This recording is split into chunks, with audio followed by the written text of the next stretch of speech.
अरे बहू, जरा एक कप चाय तो बना ला। और सुन जरा, थोड़ी ढंग की बनाना, ऐसी वैसी चाय मैं बिल्कुल नहीं पीने वाली। जी माँ जी, अम्मी बना कर लाती हूँ आपके लिए अच्छी सी चाय। लीजिए माँ जी, गर्मा गर्म चाय पी लीजिए। हाय हाय हाय हाय, ये भी कोई ढंग की चाय है? तुझे कहा था ना अच्छी सी चाय बना करके लाना, बेकार सी चाय बना करके मेरे मत्थे मर दी है, गवार कहीं की। जी माफ कर दीजिए माँ जी, आइंदा से ऐसी गलती नहीं होगी। चल चल ठीक है, इधर आकर मेरे पैर दबा। बहुत दिन हो गए मेरे पैर दबाए हुए, बिना कहे तो कभी पैर दबाती ही नहीं हूँ, हमेशा कह कर ही पैर दबवाने पड़ते हैं, गवारन कहीं की। चल चल अब जा यहाँ से, अपना काम कर। जी माँ जी, अगर आपको किसी चीज की जरूरत हो तो मुझे बता दीजिएगा।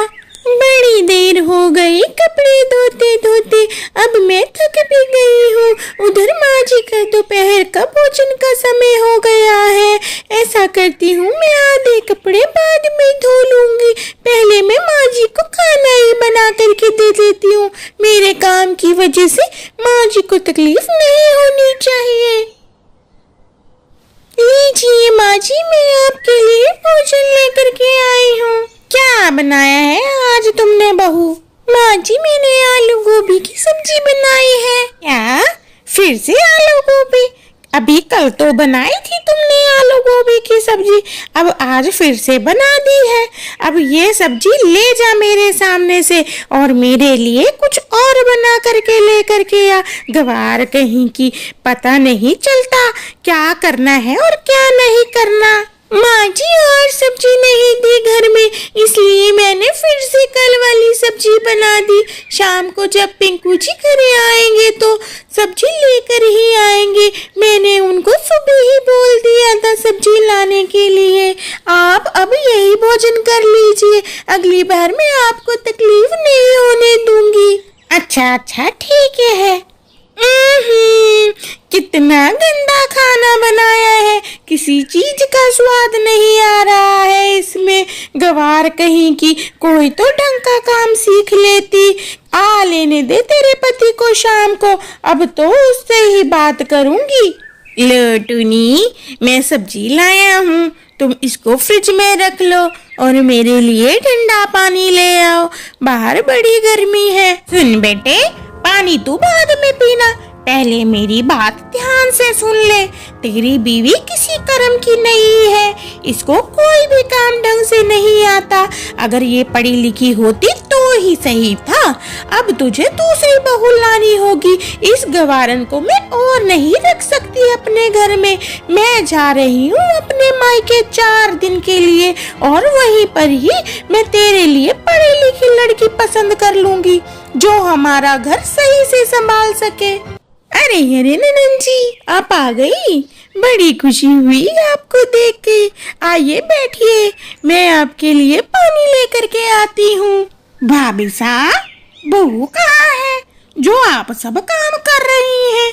जी बहू तो ऑफिस गई है, वो तो शाम को ही लौटेगी। तो घर का सारा काम कौन करता है? वो तो मैं ही कर लेती हूँ, खाली बैठ के भी क्या करूँगी। अरे बहू आ गई, आज बड़ी देर हो गई आने में।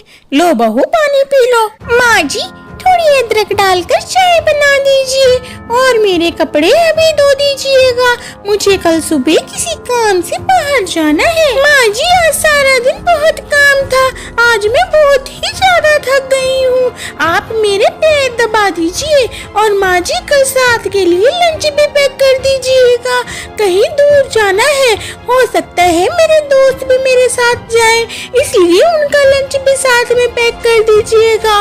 ये क्या, मेरी बहू तो सारा दिन काम करती है और वो मुझे कुछ नहीं कहती। थकान तो उसको भी होती होगी ना, और मैं बैठे बैठे सारा दिन उसके काम में कमियां निकालती रहती हूँ, कितने ही शब्द बोलती रहती हूँ, और उसने आज तक मुझे पलट कर कुछ नहीं कहा। इसका मतलब कमी उसमें नहीं, मेरी सोच में थी। ऐसी पढ़ी लिखी बहू से तो मेरी गवार बहू ही सही है, जो मेरी इज्जत तो करती है। भाभी, मेरा मन नहीं लग कर रहा है यहाँ? मैं आज ही अपने बहू बेटे पास वापस जा रही हूँ। पिंकू बेटे, मैंने बहुत सी लड़कियां देखी, लेकिन इसके जैसी मुझे कहीं नहीं मिली। इसकी अच्छाई ने मेरी सोच ही बदल दी है। टूनी बेटी, आज के बाद मैं तुम्हें कभी भी गंवार नहीं कहूंगी और मेरा बहुत सारा आशीर्वाद तुम्हारे साथ है। हमेशा खुश रहना बहू। चिड़िया की गंवार बहू की कहानी यही समाप्त होती है। धन्यवाद। और अगर आपको कहानी अच्छी लगी हो तो आप मेरे चैनल को सब्सक्राइब कर दीजिएगा, वीडियो को लाइक कर दीजिएगा, हो सके तो वीडियो को शेयर कर दीजिएगा।